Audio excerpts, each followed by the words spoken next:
चलो तो आज हम कक्षा 8वीं विषय कौन सा है? नागरिक शास्त्र। नागरिक शास्त्र का आज हम लोग कौन सा पाठ अध्ययन करेंगे? पाठ नंबर 4, भारत की न्याय व्यवस्था। बच्चों, जैसे विधानमंडल और कार्यकारी मंडल ये क्या है? अपने भारत के शासन संस्था के क्या है? प्रमुख अंग है, महत्वपूर्ण अंग है। उसी तरह न्याय मंडल भी क्या है? एक प्रमुख अंग है। जैसे विधानमंडल ये क्या करते? कानून बनाने का कार्य करता है, तो उसका कार्यान्वयन करने का कार्य कौन करता है? कार्यकारी मंडल। तो उसी तरह न्यायपालिका ये क्या करती है? न्याय देने का कार्य करती है। तो हमारी भारत की न्यायपालिका कैसी है और हमारे देश में न्याय कैसे चलाया जाता है, न्याय कैसे दिया जाता है, और हमारे सर्वसामान्य घटकों को, दुर्बल घटकों को न्याय कैसे दिया जाता है और न्याय की आवश्यकता क्यों होती है, ये सब हम लोग ये पाठ में से देखेंगे। और न्याय पालिका के कारण हमारा देश कैसे स्वस्थ रहता है, निहित कार्य कैसे न्यायपालिका करती है, इसके बारे में पाठ में से हम लोग क्या करेंगे? अध्ययन करेंगे। तो चलो तो बच्चे, आगे का हम लोग भारत की न्यायपालिका का आगे का हिस्सा क्या करेंगे? अध्ययन करेंगे। चलो तो बच्चों, हम लोगों ने न्यायालय की सक्रियता, ये हम लोग आज क्या करेंगे? ये टॉपिक देखेंगे। इसके पहले हम लोगों ने न्यायदान का कार्य किसी के दबाव में नहीं होना चाहिए। उसी तरह न्यायाधीश ने निर्भयता से क्या देना चाहिए?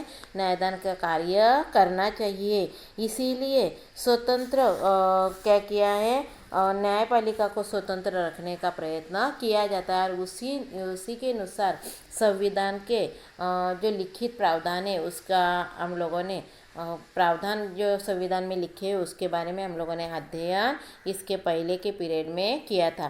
तो आज हम लोग न्यायालय की सक्रियता के बारे में अध्ययन करेंगे। न्यायालय में अगर कोई विवाद आता है, यानी न्यायालय में हम लोग कभी जाते हैं? जब भी हम लोगों के ऊपर अन्याय होता है तभी न्याय मांगने के लिए न्यायालय में जाते हैं। वो कोई जाति का रहेगा, धर्म का रहेगा, कोई भी व्यक्ति किसी के ऊपर अन्याय नहीं कर सकता है। और हर एक व्यक्ति को, हमारे देश में रहने वाले हर एक व्यक्ति को न्याय मांगने का और यहाँ अपने देश में स्वतंत्र रहने का पूरा अधिकार है। और तभी कुछ व्यक्ति संपत्ति के लिए, कुछ अपने वैयक्तिक कारणों के लिए क्या करता है?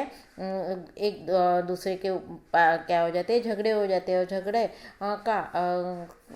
झगड़े जब भी सुलझते नहीं है तभी उनमें क्या हो जाता है? विवाद होता है। और विवादों को सुलझाने के लिए कहाँ जाते हैं? न्यायालय में जाते हैं। और न्यायालय में उसका क्या किया जाता है? योग्य रीति से, योग्य पद्धति से उसको क्या किया जाता है? हल किया जाता है। और ये हमारी क्या है? पारंपरिक छवि है। न्यायालय में जाने के बाद व्यक्ति को न्याय मिलता है, ये क्या है? एक छवि है।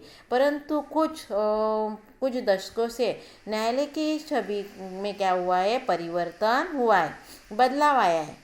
और इसीलिए न्यायालय क्या हुआ है? सक्रिय हुआ है। क्योंकि लोगों की न्यायालय के यहाँ देखने की न्यायदेयता अंधी है, ऐसे बोला जाता है कि गरीबों को न्याय नहीं मिलता है। इसीलिए न्यायालय क्या हो गया है? सक्रिय हुए हैं। जैसे न्यायालय जब भी संविधान में न्यायालय के बारे में, न्यायदान के बारे में संविधान में जो निहित है, लिखित है कि हर एक व्यक्ति को न्याय मिलना जरूरी है, किसी के ऊपर अन्याय नहीं होना चाहिए। हर एक व्यक्ति, भारत में रहने वाले हर एक व्यक्ति स्वतंत्र और समता से यहाँ जिएगी। ये उद्देश्य की पूर्ति होने की पूर्ति करने के लिए न्यायालय अपनी भूमिका क्या कर रहे हैं? अभी पूरी कर रहे हैं। समाज में जो दुर्बल वर्ग है, महिला है, आदिवासी है, मजदूर है, किसान है, बच्चों को कानून द्वारा संरक्षण देने का न्यायालय द्वारा पूरा प्रयास करते हैं। क्योंकि ये जो दुर्बल घटक है, ये दुर्बल घटकों के जैसे छोटे बच्चे, क्योंकि उनको, छोटे बच्चों को काम 18 साल के पहले काम नहीं लगाना चाहिए, पर बहुत जगह वो क्या करते हैं? काम करते दिखते हैं हम लोगों को। मजदूर के ऊपर अन्याय होता है, किसानों लोगों के बहुत सी समस्या रहती है। और वो समस्या हल करने के लिए न्यायालय पूरा संरक्षण ऐसे दुर्बल लोगों को देते हैं, प्रयत्न करते हैं, प्रयास करते हैं। और इसके लिए जनहित याचिका की भूमिका महत्वपूर्ण रहती है। उसी तरह बच्चों, उच्चतम न्यायालय के कार्य कौन से हैं? तो जैसे संघ राज्य के न्यायालय की भूमिका के रूप में क्या किया जाता है, केंद्र शासन और घटक राज्य, घटक राज्य और घटक राज्य, उसी तरह केंद्र शासन एवं घटक राज्य विरुद्ध अन्य घटक राज्यों के बीच में क्या होते हैं, विवाद होते हैं, और वो विवादों का हल करने का कार्य कौन करता है, उच्चतम न्यायालय करता है। उसी तरह नागरिकों के मौलिक अधिकारों की रक्षा भी कौन करता है, उच्चतम न्यायालय करता है। उसके लिए उनको आदेश दिया जाता है। कनिष्ठ न्यायालय द्वारा दिए गए निर्णयों पर पुनर्विचार करने का अधिकार किसको है, उच्चतम न्यायालय को है, और पुनर्विचार करके योग्य तो न्याय दिया जाता है। उसी तरह राष्ट्रपति सार्वजनिक दृष्टि से महत्वपूर्ण प्रश्न पर संवैधानिक परामर्श मांगते हैं तो उन्हें सलाह देने का काम भी किसका है, उच्चतम न्यायालय का रहता है। उसी तरह बच्चों न्यायालयीन उसी तरह सार्वजनिक प्रश्नों को हल करने के लिए प्रयत्नशील जो नागरिक रहते, सार्वजनिक प्रश्न रहते, लोगों के प्रश्न रहते, समस्या रहती, जैसे हमारी सर्वसामान्य लोगों की समस्या रहती, पानी की, बिजली की, छोटे मोटे समस्या रहते हैं। जैसे गांव रहेगा तो क्या रहता है, उनको खेती के संबंधी में समस्या रहती है, रास्ता नहीं रहेगा अच्छे से तो उसकी समस्या रहती है। सार्वजनिक जो प्रश्न रहते हैं उसको हल करने के लिए कुछ नागरिक क्या रहते हैं, प्रयत्नशील रहती है।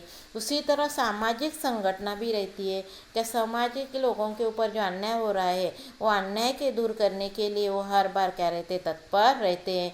और अथवा गैर सरकारी संगठनों द्वारा संपूर्ण जनता की ओर से न्यायालय में जो याचिका दायर की जाती है उसे जनहित याचिका कहते हैं। यानी जब भी सरकार द्वारा क्या किया जाता है, जब भी लोगों के जो मांग रहती है वो पूरी नहीं होती है तभी भी कुछ याचिका दायर की जाती है, उसको ही क्या बोला गया है, जनहित याचिका बोला गया, जनहित याचिका बोला गया है। न्यायालय इस पर क्या करता है, विचार विमर्श करके पूरा न्याय देते हैं, क्योंकि संविधान में जैसे भी देश को हर एक व्यक्ति को क्या है, पूरा रहने का अधिकार है। तो संविधान अनुसार न्यायालय कानून के क्या कोई भी कानून का उल्लंघन नहीं कर सकता है, उसके विरोध में संसद नहीं बना सकते हैं। और ये सब जब भी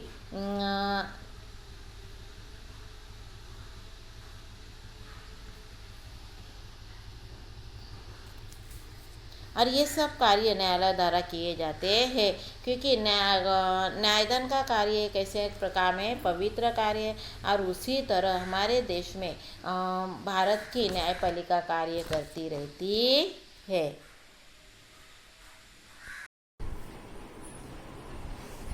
तो बच्चों आज मैंने जो भी कौन सा पाठ हम लोगों ने शुरू किया है, पाठ 4 भारत की न्याय व्यवस्था, तो उसके मैंने जो भी आपको टॉपिक समझाया है अच्छे से आप लोगों के समझ में आए होंगे।